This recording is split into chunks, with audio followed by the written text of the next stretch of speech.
Señora ministra, bueno, usted, hay una cantidad de inquietudes, desde luego no vamos a abusar de su tiempo ni nada por el estilo. Ha evacuado varias de las preguntas que habían planteado, que se habían planteado aquí y ha esbozado una cantidad de posibilidades para abrir otros nichos que permitan ayudar a la financiación de los sistemas de transporte masivo. Pero en concreto, como usted bien lo ha dicho, los sistemas de transporte masivo en el mundo no son los grandes focos de contaminación. ¿Qué se prevé en materia de aforo para el Transmetro de Barranquilla a partir del próximo año? Mire, más que para el Transmetro de Barranquilla, en general para todos los sistemas. Mm, Lo primero que tengo que decir es que lo que hay hoy recogido en evidencia no existía en el mes de marzo. Si ustedes recuerdan, en el mes de marzo no solamente la Unión Internacional de Transporte Público, sino la mayoría de los países del mundo tenían o restricciones totales, cierre totales, en el caso de Wuhan hubo cierre total del sistema de transporte público, o restricciones de aforo. La norma, la recomendación de la Unión Internacional de Transporte Público era mantener ese metro de distancia entre pasajeros.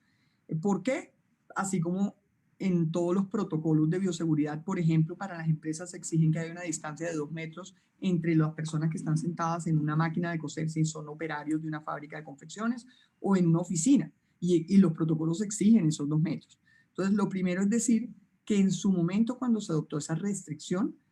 se adoptó con la información que había. Entonces, eso es lo primero para decir que no es una equivocación, era la realidad derivada del temor de que a uno lo que querían era encerrarlo en su casa y no juntarse con nadie con la que uno no viviera. Y eso pasó aquí y pasó en todo el mundo. Entonces, lo primero es decir, después cuando empezaron a movernos, y aquí yo quiero agradecer al doctor Darío Hidalgo y a otros expertos que nos ayudaron a distintas universidades, la Universidad Nacional, la Universidad de los Andes, hay epidemiólogos, expertos en movilidad, empezaron a traer, digamos, nuevos aportes y además nos sentamos, hicimos la interlocución para que esos expertos le explicaran y además poner en evidencia algunos estudios que ya habían empezado a salir, derivados inclusive del SART del 2010, etcétera, pero también de lo que estaba pasando, porque muchos países, y aquí, digamos, una ciudad como Medellín y el metro de Medellín empezaron a medir exactamente ese impacto para poder tener herramientas, para poder sustentarle al sector de la salud, que no podíamos prohibir el transporte en vehículos, digamos, colectivos en el sistema de transporte público. Eso generó que se adoptara la resolución 1537 del 2 de septiembre, es decir, en marzo hubo una resolución, un protocolo de bioseguridad que exigía un metro de distancia. Ese metro de distancia, en promedio, cuando uno lo aplicaba a los sistemas de transporte masivo de las distintas ciudades, terminaba en promedio resultando en que la ocupación promedio no iba a ser más allá del 35%. No es que eso estuviera en una norma, lo que estaba en la norma era el metro de distancia entre operadores. Luego, a raíz de toda esta nueva evidencia y un trabajo conjunto que se realizó, se logró la adopción de la resolución 1537 que permitió que las autoridades locales autorizaran que los vehículos de los sistemas de transporte masivo tengan una ocupación máxima del 50%. Y esa medida pues la adoptaba, digamos, los entes territoriales y sería revisada y ajustada en conjunto con las secretarías de salud en cada territorio para efectos de, digamos, mostrar los avances. Esto, digamos, la mayoría de las entidades territoriales que quisieron así lo adoptaron. Y hoy hay una última evidencia, digamos, hay un informe de la Unión Internacional de Transporte Público del mes de noviembre que lo que dice es, mire lo que ha pasado en el mundo y cita distintos ejemplos de estudios que se han hecho en distintos países, diciendo claramente los sistemas de transporte público no son los que generan las mayores fuentes de contagio. Y aquí, pues, menciona desde estudios en Francia, estudios en Alemania. En el caso de Alemania pone de manifiesto que solo el 0,2% de los brotes se han trazado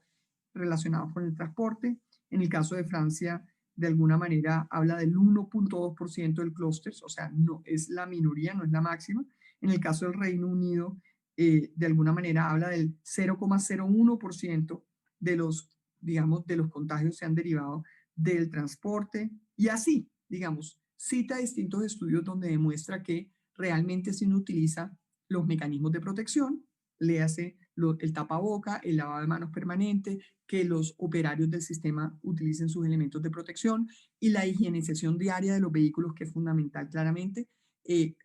No deberíamos tener restricciones en el límite de operación de los sistemas derivado de tres cosas, derivado de que se están utilizando los mecanismos de autocuidado, de que se ventilan, se mantienen, digamos, las ventanas abiertas, eso hace mucho énfasis en eso, y de que los trayectos no son lo suficientemente largos para que se generen contagios si las personas son cuidadosas. Eso hoy lo vamos a llevar al comité.